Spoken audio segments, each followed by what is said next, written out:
Africa must unite and demand for more influential positions in the global institutions mandated to formulate policies that shape the operations of the world. In a high-level meeting held in Nairobi, diplomats under the ban of Amani Africa spent hours discussing ways that the continent should use to get its fair share of the global cake.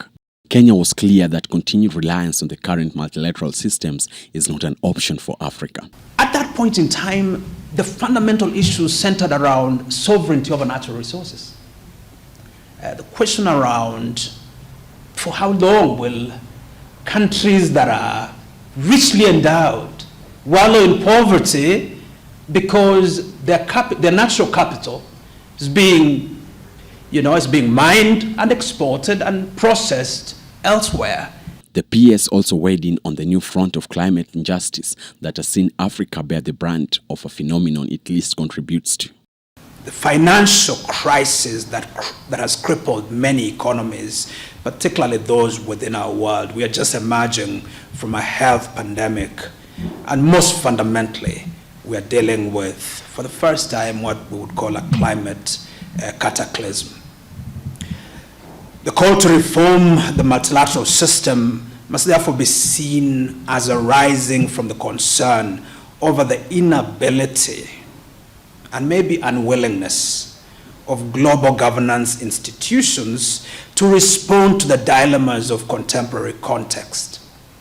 The continent's debt burden was also discussed. This manifests itself through history, including with how the international financial system actually, as you know, with the structural adjustment policies, and how that has hugely affected the development trajectory of African states. Time for reforming the current multilateral systems cannot be pushed further, lest the continent suffers more losses, as the case has been.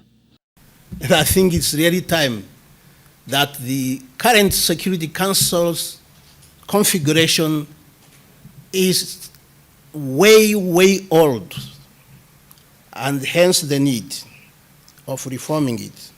The ambassador also criticized the UN for its lackluster response to the Israel-Gaza war, where the latter has seen thousands of its people killed in the clashes that began in October 2023.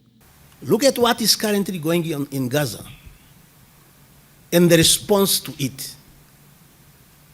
It seems as if human rights is not of a consideration. It is only by pushing hard that the desired results will be attained.